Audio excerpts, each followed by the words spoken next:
Bitch, I'm banging, banging, banging on the west side, banging on the east side, banging every time. Bitch, I'm banging, banging, banging on the west side, banging on the east side, banging every time.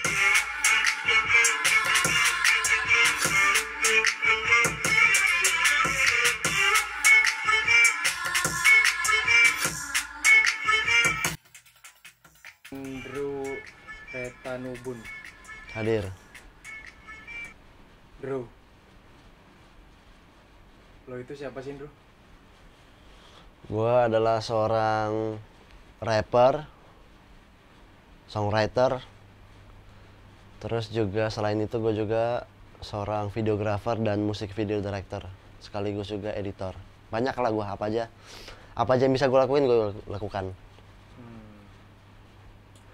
Lo seneng musik itu awalnya gimana? Langsung rap atau enggak maksudnya?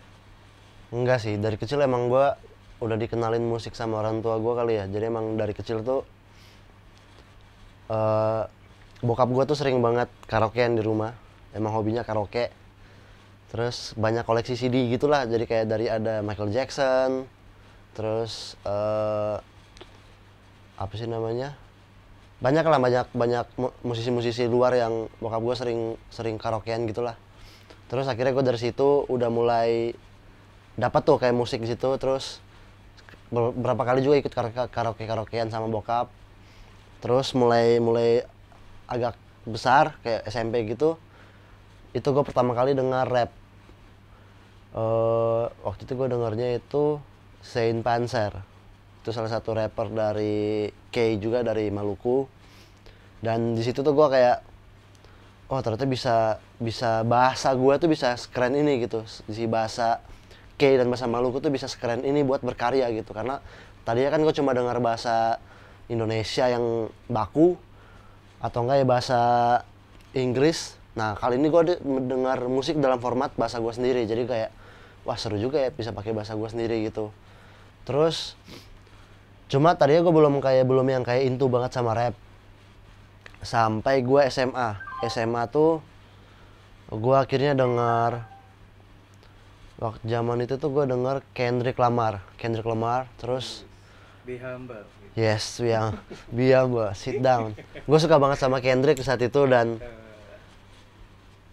setelah itu mungkin gue langsung mulai kayak, ya mulai coba untuk tulis lirik, coba untuk berkarya. Terus gue juga ingat kembali kayak, oh setelah itu gue ingat kembali dulu gue pernah denger Saint Panzer gitu. Jadi kayak gue denger lagi Saint Panzer. Terus Killian Boy dan beberapa rapper Indonesia yang lain lah, ada Tuan 13 gitu. Jadi kayak gue setelah itu ngulik sampai ya udah tuh akhirnya mulai belajar. Terus SMA tuh gue bikin lagu sama temen SMA gue. Jadi dia tuh dulu bikin beat iseng gitu. Ya udah gue kayak coba aja iseng nge-rap di atas beat yang dia bikin. Terus jadi emang dari SMA sih udah mulai berkarya. Jadi kayak SMA ada acara-acara musik, acara-acara kegiatan yang musik. Ya udah tuh coba aja tuh buat manggung lah gitu. Sosokan aja jadi kayak rapper gitu. Berarti dari SMA tuh, Bro, lu udah Dari SMA udah mulai.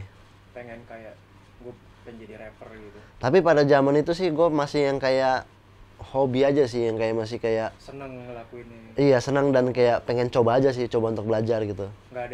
Belum ada yang mindset kayak gue mau serius di, Belum emang kayak pengen ngelakuin aja. belum ya. Cuma yang kayak udahlah, kayak jadi rapper keren ya, udah gitu aja.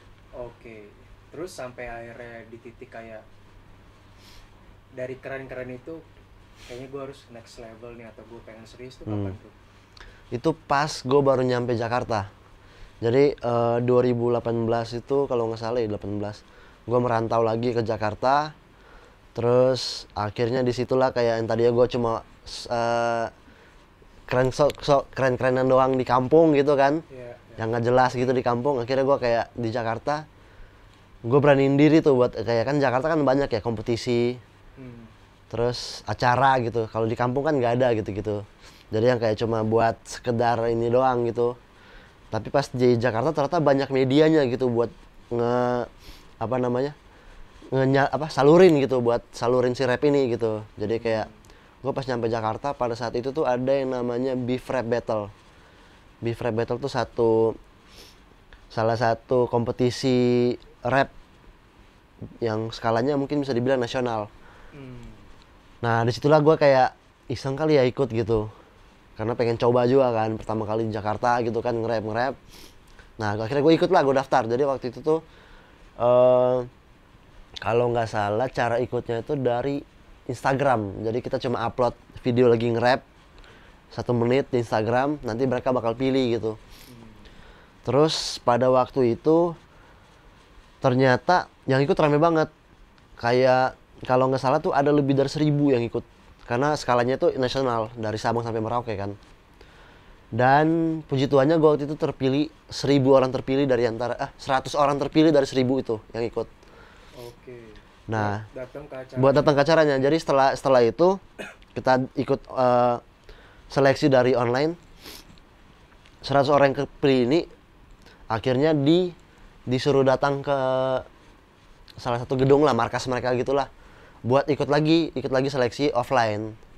Jadi dari 100 orang bakal dipangkas jadi 30. Audisi itu. Iya, audisi. Dan saat itu tuh mungkin itu menurut gua itu yang buka jalan gua sampai sekarang, karena di situ gua ketemu banyak banget rapper-rapper yang gua waktu dulu cuma bisa lihat dari YouTube doang gitu. Karena saat itu ada kayak jurinya aja, udah kayak jurinya itu Lace, Saikoji sama Kang Iwaka. Jadi kayak dari juri aja udah gokil gitu. Terus pas sampai ke lokasi ternyata bukan cuma jurinya doang, ada 3 doang. Ternyata ada lagi juri yang lain yang kayak buat ngebantuin gitu. Yang nggak di-mention. Iya, termasuk salah satunya adalah Tuan 13. Banyak banget saat itu, kayak ada Tuan 13, ada Ben Utomo, ada Itaro, ada Jerry Taufik, terus ada siapa lagi? Ada AC. Pokoknya banyak banget lah rapper-rapper yang kayak cuma bisa lihat di YouTube pada waktu gua di kampung. Sekarang pada waktu itu gua bisa lihat akhirnya secara langsung gitu. Pas di situ tuh audisinya lo bawa lagu orang, lo freestyle atau lo bawa lagu sendiri? Waktu itu audisi offline itu kalau yang online, seleksi online tuh kita cari beat bebas, musik bebas, terus nge-rap aja pokoknya. Yang Jadi, video. iya, yang video. Pas Pas yang datang itu disuruh rap acapella. Gimana tuh rap acapella tuh? Ya tanpa musik jadinya, nggak ada beat, tanpa beat, nge-rap doang. Bikin berarti? Yes. Freestyle? Cuma freestyle doang aja gitu, di depan juri-juri itu. Spontan. Nggak boleh ditulis? Nggak boleh. Gue nggak bisa lagi. Terus lo emang udah latihan buat itu apa enggak? Latihan sih, lumayan latihan sih, karena gua udah lumayan expect lah, mungkin bisa jadi akan ke arah situ. Atau mungkin pada waktu itu udah di brief juga kalau nggak salah deh. Ada temanya? Iya, ada disuruh bakal kayak gitu kalau nggak salah, gue lupa juga, sudah lama. Berarti dikasih clue, terus pokoknya nge-rhyme freestyle gitu? Iya. Anjay, keren. Terus Spontan. dari situ? Nah, dari 100 orang, ini ada lucu nih, fun fact-nya adalah gue tuh dulu, karena gue masih awal-awal ke Jakarta waktu itu kan, jadi kayak gue tuh sambil kuliah kan pada zaman itu. Dan gue tuh masih yang kayak, karena pertama kali ke Jakarta, dan gue tuh masih, tujuan awal gue tuh masih yang kuliah banget. Jadi kayak gue tuh masih pentingin buat kuliah. Terus seleksinya itu sampai malam, yang dimana gue tuh besok kuliah pagi kan. Jadi gue yang kayak udah harus pulang, udah harus cabut buat kuliah gitu. Terus? Sementara udah gitu gue kan pertama kali ke Jakarta ya, transportasi kan masih bingung gitu kan. Jadi kayak gue tuh harus pulang cepet, takut kayak nggak ada transportasi gitu-gitulah. Ada panik-panik. Iya, panik-paniknya lah. Iya. Takut pulang malam lah, karena baru pertama kali Jakarta kan. Iya. Akhirnya gue pulang duluan. Lu tinggal tuh? Gue tinggal. Dan di saat itu gue juga agak sedikit miskom, karena di grup tuh sempat gue tanya kan. Jadi di grup gue tanya, boleh nggak sih pulang duluan gitu. Terus dijawabnya itu sebenarnya gue mungkin karena waktu itu panik dan buru-buru mau pulang, jadi gue salah baca di grup. Jadi ternyata dia di grup tuh bilangnya boleh pulang, cuma kalau misalkan pulang dan ada namanya disebut buat lolos ke berikutnya dan nggak ada orangnya, berarti dicoret. Nah gue tuh nggak kebaca sampai di bawah itu, gue cuma baca boleh pulang, yang bawahnya gue nggak baca. Gue baru baca itu pas gue udah sampai di kosan. Baru nggak? Iya, terus pas udah sampai kosan gue kayak ya udahlah mungkin nggak. Terus waktu itu kan pesimis juga ya, kayak paling nggak tembus juga, banyak banget yang bagus-bagus gitu karena 100 orang ya. Karena pertama. Iya. Okay. Yang penting udah pengalaman gitulah. Ternyata terus gue sempat kenalan sama banyak orang situ kan. Terus banyak yang dari Ambon juga. Akhirnya kan tukeran kontak. Terus tiba-tiba pas gue udah sampai di kosan, gue ditelepon sama teman-teman gue dari Ambon juga ini. Ditanyain, kemana, di mana, kok nggak ada di sini? Ternyata nama gue ada di 30 besar.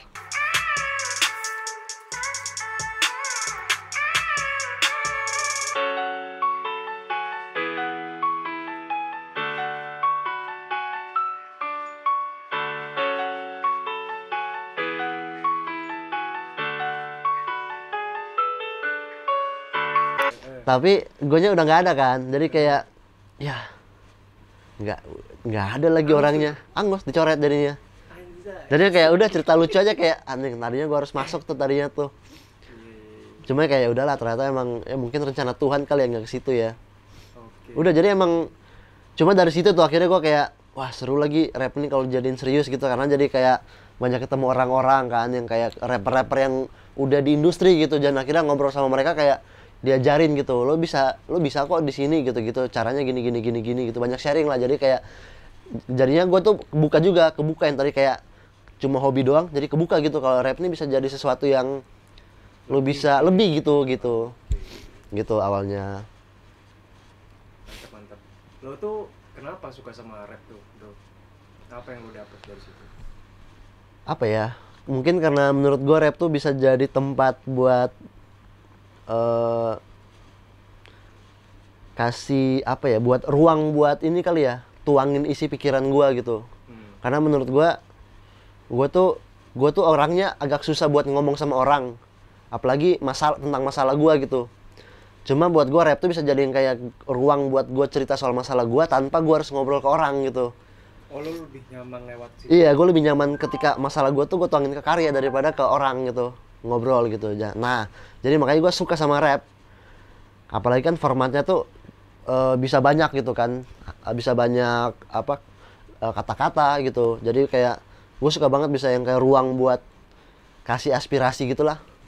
Oke. Lagu pertama yang lu bikin tuh apa judulnya? Masih ingat gak lo? Masih. Lagu pertama yang gue bikin tuh judulnya Underrated, tapi udah nggak ada di mana-mana, udah gue hide karena jelek banget. Underrated. Itu tentang apa sih? Tentang underrated? Ya nggak tahu dah, itu lebih ke nggak jelas aja sih, anak SMA nggak tahu bikin lagu apaan dah. Kalau sosokan keren aja, sosokan keren. Itu belum yang proper segala macam. Ya itu waktu masih SMA. Benar-benar pertama kali. Iya, pertama kali banget. Kalau yang udah launching lu pede gitu apa pertama kali? Kalau launching gue pede mungkin lagu lu ya yang lu bikin maksudnya. Kas Panas kali ya. Kas Panas. Iya, Kas Panas tuh yang pertama kali gue kayak akhirnya dikenal sama orang-orang kayaknya. Yang mulai dikenal lah. Itu lagu tentang apa sih si Kas Panas itu? Kas Panas ini lebih bisa dibilang cuma apa ya, cuma kayak tentang kayak gue introduction aja, kayak introduction Drugon tuh. Lu harus hati-hati karena Drugon ini rapper yang akan datang untuk memanaskan skena rap ini gitu aja sebenarnya. Introduction S ini aja sebagai Drugon tuh sebagai rapper yang bakal bahaya aja gitu sih. Kas Panas tuh bahasa apa? Bahasa Maluku, bahasa Timur. Artinya? Ya kasih panas aja gitu. Oh, Kas Panas tuh kasih panas ya. Gue masih baru nggak lagi soal. Oke. Oke, kita ke lo nya nih sekarang nih. Boleh. Lo kan tidak belok ya matanya, sipit alias. Yeah, Tapi lo dari K gitu. Boleh diceritain nggak Aendro tuh gimana tuh? Itu mix yang lumayan langka menurut gue. Iya.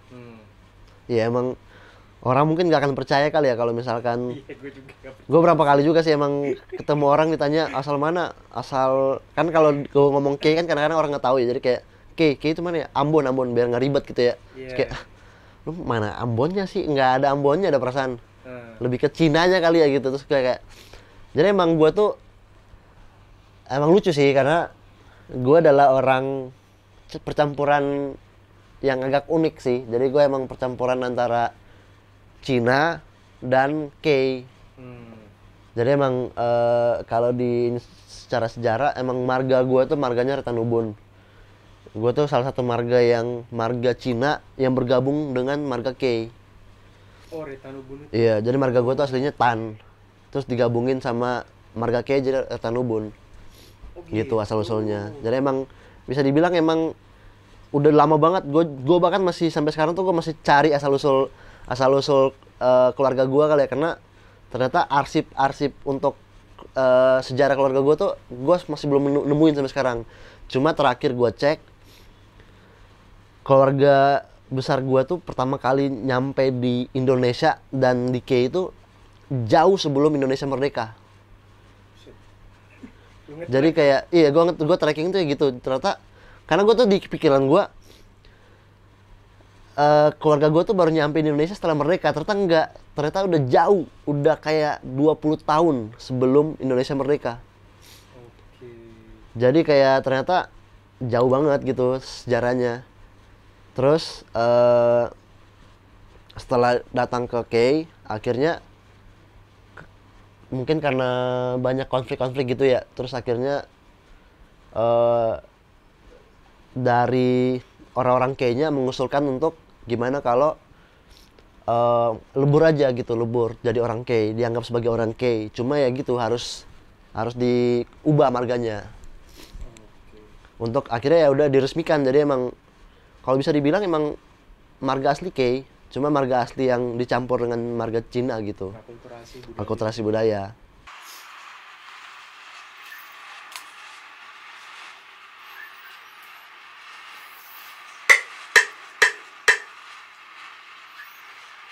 Yeah. Oh. Man, I'm banging. Nobody can stop me when I came up with the new me. No flexing, no bragging. Aku terus injak bumi. Persetan rapper stupid yang edit macam. Bro, Sup. lu tuh kenapa suka banget pakai warna ungu sih? Karena emang gua suka banget sama warna ungu. Terus apa ya? Karena di hip hop kan harusnya dari awal tuh kalau hip hop zaman-zaman 90s, 80s itu tuh berwarna banget gitu pakaiannya, outfitnya. Ada pakai tracksuit merah lah gitu.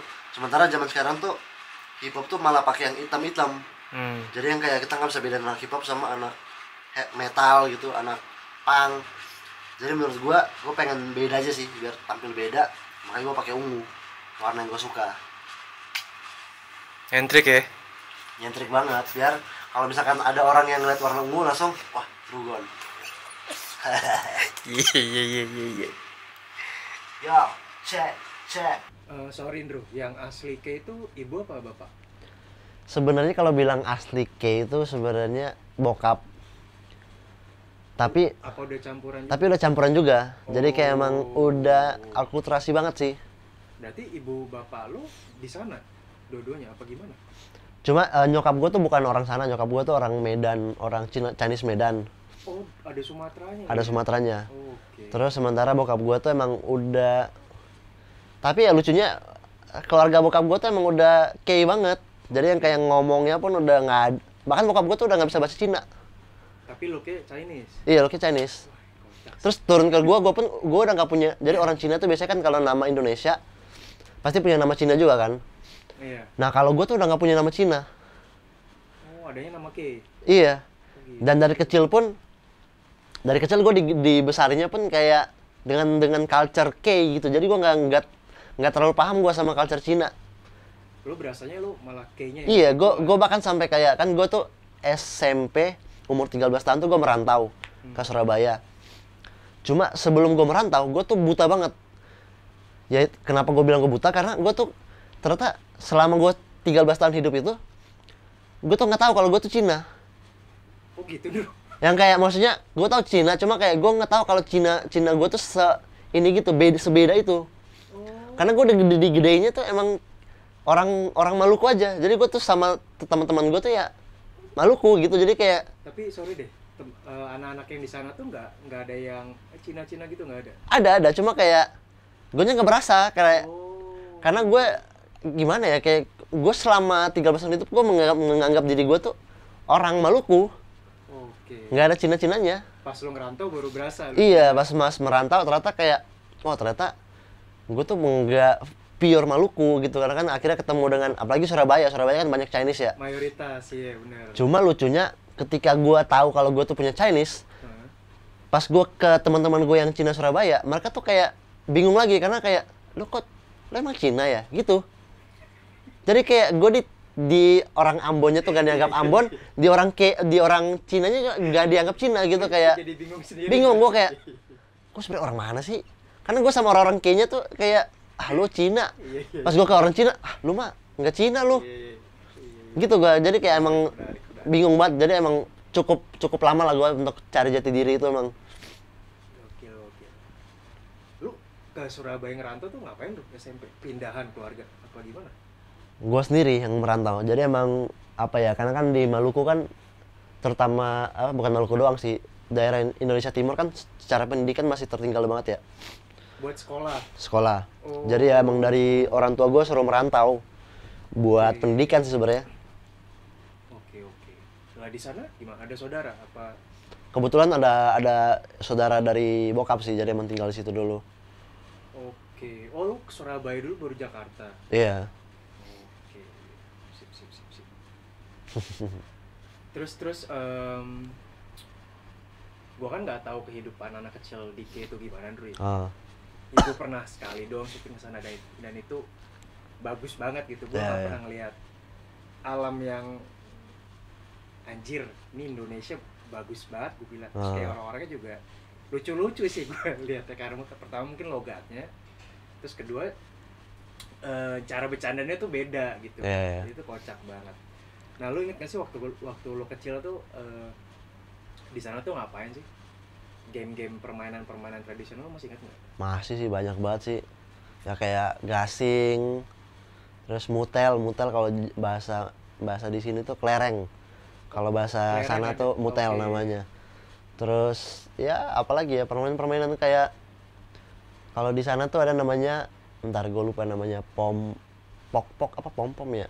Jadi dia tuh kayak bambu gitu. Terus dimasukin kayak peluru gitu, tapi pelurunya bisa pakai buah. Jadi pistol. Iya, kayak pistol gitu. Oh, disodok. Iya, disodok gitu.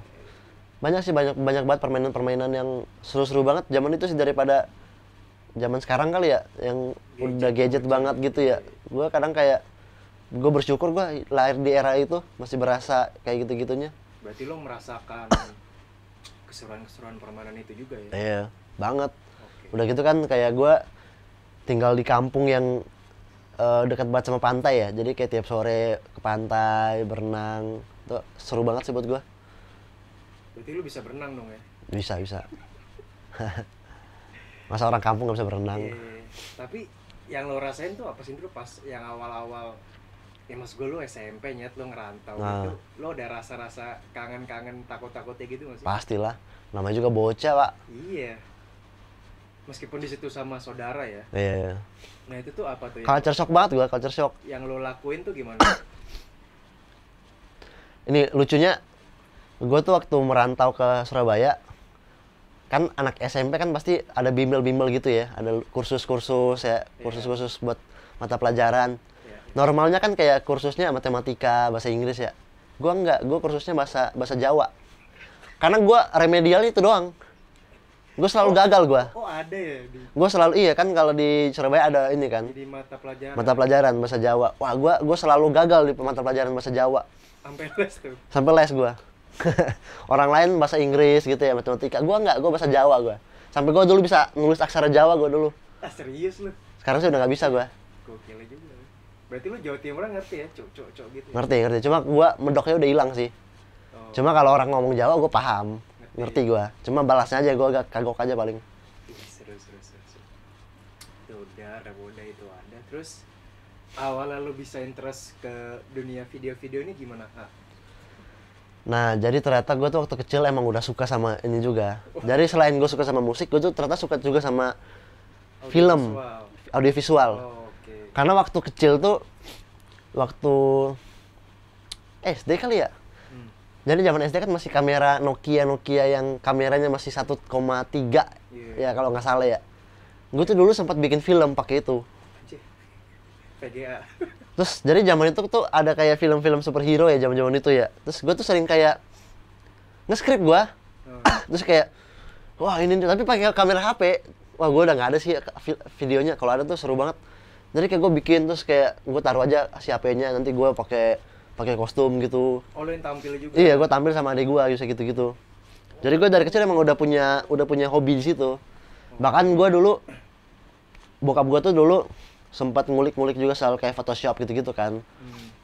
Terus ada juga kayak zaman dulu tuh movie maker ya, kalau nggak salah. Movie maker ya. Movie maker itu. Nah, gue belajar tuh dulu, masih SD udah belajar movie maker. Lama juga. Jadi kayak masih yang kayak slideshow gitu, kayak foto-foto slideshow. Bahkan sampai gue tuh dulu pas SMP, gue tuh ngefans banget sama Neymar, pemain bola. Gue tuh sampai bikin jadi video-video Neymar, gue ambil di YouTube, gue kumpulin, gue pakai movie maker tuh, gue cut, gue jadiin satu yang bagus-bagus. Menurut gue kasih lagu, gue kasih film by Andrew Tanubun.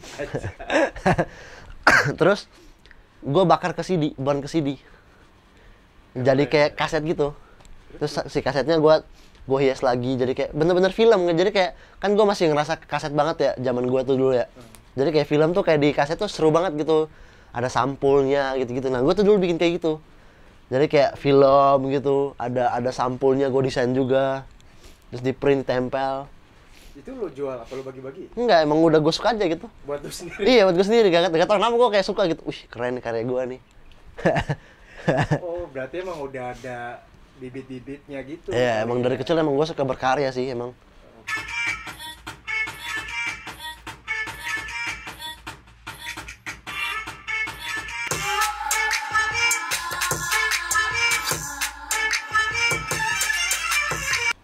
Sebenarnya gue agak susah juga nih ngejelasinnya kalau ditanya gue dari mana, karena gue dari kecil tuh udah merantau. Terus gue tuh emang aslinya K, tapi gue besarnya sampai umur 12 tahun tuh gue nggak di K. Gue lahir di K, keluarga besar gue juga di K, tapi bokap sama nyokap gue tuh kerjanya nggak di K. Bokap sama nyokap tuh kerja di ada satu desa lagi lebih pelosok daripada K, masih di Maluku, tapi di daerah Maluku Barat Daya, namanya itu Desa Tepa. Nah, di situ bokap gue awalnya tuh kerja jadi kerja ikan nelayan. Terus salah satu ikan yang lagi populer pada zaman itu di situ tuh adalah ikan, kalau di sini namanya baronang. Kalau kalau di Ambon namanya itu samandar, ikan samandar. Nah, kebetulan di zaman itu tuh ikan itu tuh banyak banget di sana, di Tepa ini. Cuma lucunya karena ada perpindahan arus, ikan-ikannya hilang semua dari situ. Jadi udah nggak banyak lagi di situ, pindah ikannya. Alamiah. Iya, ikannya pindah tempat lah gitu. Gitu. Karena ada perpindahan arus kan, perpindahan ini. Mereka pada migrasi gitulah ke tempat lain, ke laut lain. Akhirnya ikan-ikan tuh udah nggak ini di situ. Akhirnya iya nggak ada. Akhirnya bokap gua buka toko lah, buka usaha-usaha yang lain di situ, di Tepa ini. Nah, akhirnya gua tuh lahirnya di K, tapi besarnya nggak di K, besarnya di Tepa ini. Dari umur 0 sih, dari cuma lahir doang, habis lahir langsung dibalikin lagi ke Tepa. Dari Tepa tuh sampai umur 12, baru 13 gua merantau. Nah, cuma gua sempat umur 8 kali atau umur 7 atau 8 itu gue sempat pindah bentar SD di K. Tapi bentar doang, kayak setengah semester kayak deh. Karena waktu itu ada urusan mendadak lah gitu, bokap gue harus ke sana. Terus habis itu balik lagi habis itu. Nah, gue lanjut lagi. Jadi cuma kayak setengah tahun gue di K waktu kecil. Nah, setelah gue di SMP di Surabaya, SMA gue balik lagi ke K. Jadi gue baru bener-bener kenal K itu pas SMA. Jadi pas SMA gue balik ke K, 3 tahun di K itu gue bener-bener belajar banget tentang asal-usul gue. Jadi kayak, kan gue tadinya kan cuma tahu doang gue lahir di K ya, tapi nggak tahu K itu kayak gimana. Nah, gue tuh 3 tahun pas SMA tuh gue bener-bener belajar banget tentang asal-usul gue jadinya. Tempat asal gue aslinya. Gitu. Cir, lumayan banyak bolak-balik loh ya. Iya, jadi kayak gue tuh kadang suka bingung kalau orang tanya gue asli mana gitu. Karena bingung gue, banyak yang gue represent sebenarnya. Indonesia udah lah ya. Indonesia aja lah, gue. Bhinneka Tunggal Ika. Gue tuh lupa nanya ini, Bro. Di lagu-lagu lu kan lu cukup banyak. Maksudnya ada yang bahasa Inggris, ada yang bahasa Indonesia, ada yang bahasa Timur. Bahasa Timur juga gitu kan. Itu lo ada ini nggak, ada pesan tersendiri nggak, maksudnya kayak ya memang gue nggak mau lupain jati diri gue atau gimana? Iya sih, gue emang gue mungkin kalau bisa dibilang 70%, 70 atau 60% gitu bahasa timur kalau soal lirik ya. Gue akan selalu berusaha gitu, 60% bahasa timur, 30% bahasa Indonesia, nanti 10% atau 20%-nya baru bahasa Inggris. Jadi emang gue pengen timurnya lebih berasa. Karena gue pengen represent dari mana gue berasal gitu. Oke, itu emang lo niatin setiap. Iya, emang dari awal ya. Apalagi malah kalau bisa gue full 100% timur, gue kadang-kadang 100% timur. Karena apalagi dengan look gue yang kayak gini, orang-orang akan lebih kayak anjing kok looknya Cina tapi ngomongnya timur gitu. Nggak sinkron. Nggak sinkron, jadi kayak gue pengen emang gitu sih. Iya. Oke. Terus kalau naga-naga tuh kenapa sih lu? Maksudnya apa sih kalau naga-naga itu? Karena emang gue lahir itu tahun 2000, sio gue kebetulan sio naga, tahun naga. Nah jadi gue berangkat dari situ, gue untuk mikirin nama gue tuh jadi kayak Drew kan. Terus gue suka banget sama naga karena gue lahir tahun naga kan. Dari sio itu. Dari sio itu. Dan selain gue lahir tahun naga, gue tuh suka banget gitu kenapa sama naga. Jadi ya udah gue pengen ada unsur naga gitu di nama gue. Akhirnya ya udah dragon, gue plesetin gitu dray-nya jadi Drew. Jadi Drugon gitu asal usulnya. Emang gue suka banget sama naga aja sih.